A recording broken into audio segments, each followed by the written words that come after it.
Welcome to Sinful's Horror Stories. Sit back, relax, stay sinful. Story number 1. This story happened to me in 2005. My name's Colin. I went to the Champions League final in Istanbul with 2 of my friends to watch our favorite team, Liverpool, to play against AC Milan. The match was incredible and Liverpool won the cup. After the match had ended, my friends and I were walking back to our hotel when I saw 2 men down an alleyway who were selling football souvenirs. I wanted to go and purchase a pin, so I said to my friends, "Go on ahead and I will catch up." I went down the alley, picked out the pin, and I went to hand one of the men the money. The money I gave him was Turkish lira, but when I handed it to him, I realized I gave him too much. I just gave him £100 worth. The man who had just received the money realized this too. I asked him to give it back, but he ran off up some stairs and down another alleyway. Naturally, I gave chase. He turned a corner when I followed after. I saw the man standing next to about 5 other very large men. The men were carrying knives and started to approach and surround me. I was in some major danger at this point. When I turned around to run away, there was another man blocking me, holding a knife. I honestly thought I was about to get murdered. The next thing that happened I can only describe as a miracle. Someone nearby had shot about 3 flares in the air to create somewhat of a blinding light. Fortunately, this had distracted the men. It was enough for me at least to push past the guy blocking me and run as fast as I could down the alley. I could hear footsteps and yelling behind me. The men also tried throwing things at me as they chased. They threw a few empty glass beer bottles along with a few knives, which thankfully never hit me. I eventually ran out onto a main street where some more fans were. I got to the hotel I was staying at and made it in one piece. I hate to imagine what would have happened to me if those flares didn't go off, or if the men had caught up. If you're ever in a country you're unfamiliar with, make sure you stay on the main streets and never go into alleyways alone. Story number 2. This story happened to me last week. My name is Robert. I was driving home late around 10 p.m. The road I was driving on was pretty empty. You could see a truck pass by in a car now and then, but overall it was pretty deserted. There was a car behind me, and it had been there for a while. I didn't really think anything of it at the time. There was nothing suspicious at that very moment. At some point during the drive, I needed to pull over to take a pee. I pulled over to the next chance I got and opened the door slightly. And I say slightly because I noticed something in my rear view mirror. The same car that had been behind me also pulled over. At this point, I then closed my door and waited. I just watched to see if whoever was driving the car was going to get out and do something. Maybe it was just a coincidence. Either way, I didn't get out. I decided to start my car and carry on driving. And as soon as I did, the car behind me did too. Now I was suspicious. This person was definitely following me. I even slowed down a great deal just to see if they could overtake me, but they never did. The car started to speed up. At first I thought it was going to finally overtake me, but it drove beside me. I looked inside the car and surprisingly I found that it was a woman who looked out of her mind. Her eyes were bulging wide. Her hair looked very messy, like she hadn't showered in weeks. She was extremely skinny and had tattoos all over her body. She was screaming at me. She looked to be high on meth or something. She then started ramming her car into mine, nearly causing me to crash.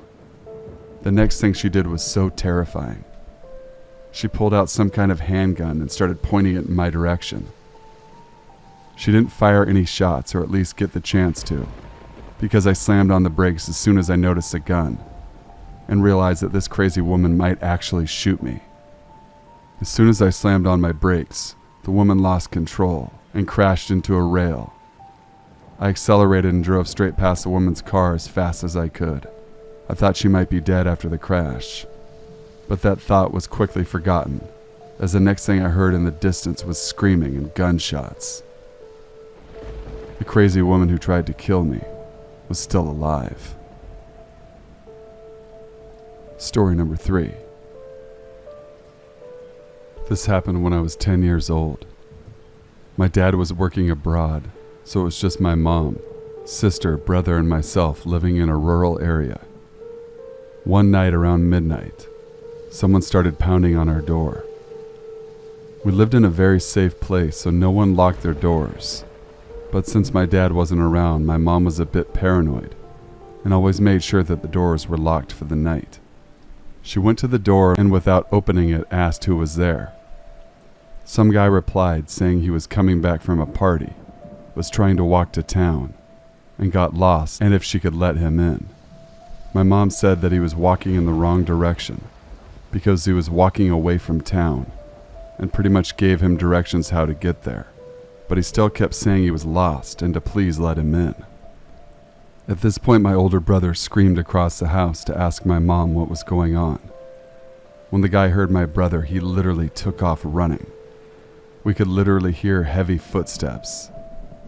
We heard a car door slam and a car driving off with screeching tires. My mom later said that this guy must have thought there was an adult male in the house because my brother's voice was very deep. We don't know what this guy wanted, but sure enough his intentions were not good since he lied about being alone and walking. My mom phoned the police and they drove around the neighborhood, but they couldn't find anything. So to the creepy guy trying to get into our house in the middle of the night, let's not meet again. Story number 4. We live in a small European country, and at the time it was safe to leave the door unlocked. There was an open balcony connected to the main bedroom, and we were on the ground floor. It was a hot summer night and my dad left the glass balcony door ajar to let some air in. His bed was right next to the balcony door, and he remembers waking up feeling uncomfortable and not being able to fall asleep again. In the meantime, it started raining. He started feeling frustrated and got up to smoke, stopping in his tracks when he saw fresh, muddy footprints leading all the way to the glass door. They were around size US 12.5, and it looked as if the person had been standing there for quite some time, possibly trying to break in, but seeing my dad or something else. He quickly locked the door and went to check on me. It was after that incident that he enclosed the balcony. I was very young and didn't even remember it. That room is now my room, and the first time he told me that story, I wasn't able to sleep for days. So to the muddy footprints man, let's never meet. Story number 5. It was a Sunday early in the morning. I live in the suburbs, but my parents own a farm that I enjoy going to because I get to see my dog. Molly is a mutt, but she's not a tiny dog by any means. At that time, I felt very safe around her and would often take her for walks in the forest that was nearby. That day started off like any other. My dad and I got in the car, drove around for a while, and arrived at the farm. I immediately got out of the car and hugged Molly. My parents always got angry when I hugged her, since I smelled like her for the rest of the day. I put her leash on and asked my dad if I could take her for a walk. He always thought that we would just go down a road and back, but I always found it more interesting to take her into the forest. I always felt a certain kind of peace and relaxation there that was unmatched by anything else. So we took a turn and headed to the forest. Usually when we got there, I'd take her leash off so she could explore on her own. Most of the time I would carve my name into a tree or look for anything else interesting. I was playing baseball with some rocks and a wooden leg, presumably from an old table, and then I heard it. Molly was barking at something. This wasn't unusual when we were in the forest. I thought it was a fox or some other animal, so I quickly grabbed the wooden leg for a weapon. I knew that if it was a fox, I wouldn't attack it, but I had a sense of security while I was holding it. I called out, "Molly, Molly," but she just kept barking. This was very strange for me since she always came to me when I called her. I followed the sound of her barks and stumbled across a scene I'll never forget. There was a man, probably in his late 50s, half naked, carrying a large machete in one hand and holding moonshine in the other. This was the first time I stumbled across someone in the woods, let alone someone half naked and carrying a big-ass machete. He was completely ignoring Molly and hacking away at the ground for some reason. I didn't really know how to handle the situation. Even now, I have no idea how I would handle it. "Sir, are you okay?" I asked in confusion. I don't think I understood the seriousness of the situation at the time. He turned around, revealing his face. He had some of the clearest blue eyes I've ever seen to this day. I could see them so well because they were open wide. "Come here, boy. Look what I've dug up." I was afraid that if I didn't listen to him, he would start chasing after me, and that was something I wanted to avoid at all costs. I got closer but kept a fair distance. I didn't see anything, except for an empty hole in the ground. He returned to hitting the ground with his machete, occasionally taking sips from the bottle. I used this window of time to get my dog and started walking away slowly, as to not notify him that I was leaving. But then I took one final glance at the man. His head was dug deep in the hole. I was intrigued, so I kept looking. I know how stupid of me. He finally got up from the ground. I was shocked when I saw him carrying a bone in his mouth. I have no idea what animal it belonged to, if it even did belong to an animal. I had seen enough and started sprinting with my dog. As we ran, I heard him laughing, and then I saw something flying from the corner of my eye.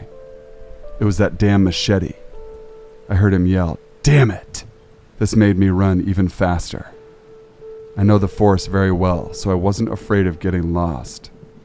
I ripped through the branches and bushes until I got out of the forest, but I didn't stop sprinting until I arrived at the garage, where my father was testing out lights on our tractor. I didn't tell him a single thing about the man, since I was afraid that he'd get angry and wouldn't allow me to walk Molly anymore. Needless to say, I never went to the forest alone again. Man with that giant machete and bone in your mouth, let's never meet again. Thank you guys so much for watching this video. Please be sure to leave a like, comment, share, and subscribe for future videos. I do appreciate the stories that have been submitted to my email. I really appreciate the time you guys have all taken out of your schedules to do so. If we want to keep this channel fresh and up to date with new content, I need you guys to send me everything you've got. My email is thesinfulsavant@gmail.com, and I will always link the email address in the info box below. Have a wonderful weekend, all of my friends and family. Stay sinful.